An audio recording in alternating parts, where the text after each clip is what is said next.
Minuto das Finanças da Inovale, e o tema de hoje é fluxo de caixa, porque por incrível que pareça, tem muitos empresários que ainda não fazem o controle das entradas e saídas financeiras do seu negócio.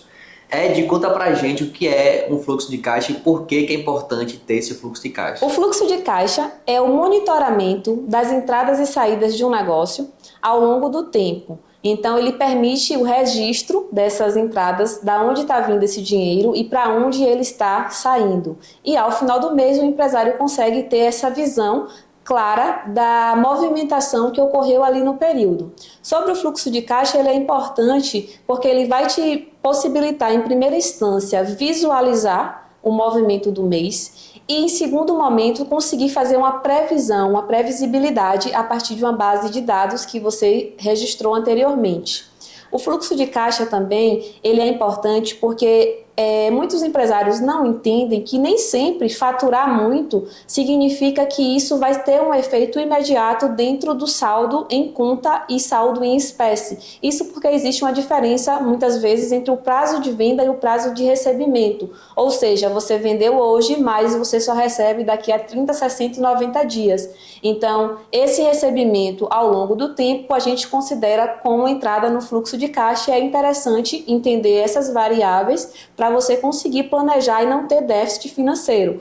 Porque muitas vezes a empresa ela compra com prazo de pagamento para 15 dias para pagar o fornecedor e o recebimento dessa mercadoria ou desse serviço vai acontecer com 30 dias. Então significa que ele tem ali uma diferença de mais ou menos 15 dias para poder receber o montante referente àquela venda. E quando não é feito o controle do fluxo de caixa, muitas vezes a empresa acaba se embolando, porque muitas vezes se ilude com o número do faturamento, mas não faz a gestão de como efetivamente essas entradas e saídas estão ocorrendo dentro do negócio.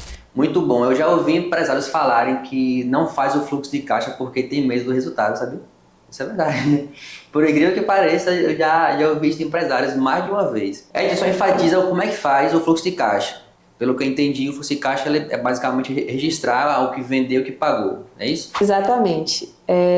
O registro ele pode acontecer através de sistemas financeiros, que é o mais recomendado, pelo nível de segurança que o sistema ele traz para um negócio, ou através de uma própria planilha de Excel, lembrando sempre que o sistema ele sempre vai ser mais efetivo. Então, por exemplo, se eu vendo hoje, a primeira coisa que eu tenho que entender é quando essa venda vai cair.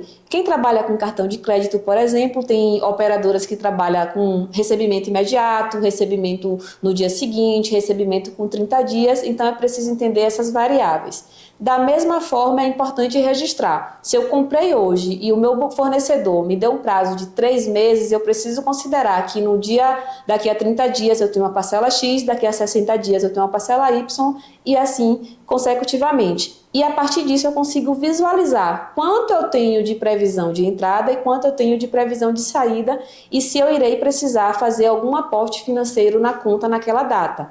Isto eu estou falando do fluxo de caixa previsto. O realizado é quando simplesmente eu anoto no meu sistema, anoto na minha planilha ou informo que eu recebi aquele valor na data X e eu paguei aquele valor na data Y. E no final do mês eu vou conseguir visualizar essa movimentação. É isso, obrigado Ed pela sua contribuição no nosso Minuto das Finanças de hoje. E é isso, se você gostou da dica, não deixe de curtir, compartilhar, seguir o perfil se não segue ainda.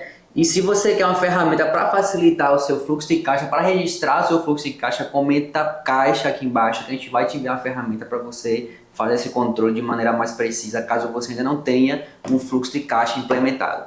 Então, para finalizar, Ed, tem mais alguma coisa para complementar? Sim, lembre-se que o segredo não é apenas vender, mas fazer com que essa venda ela se transforme em recebimento efetivo no fluxo de caixa.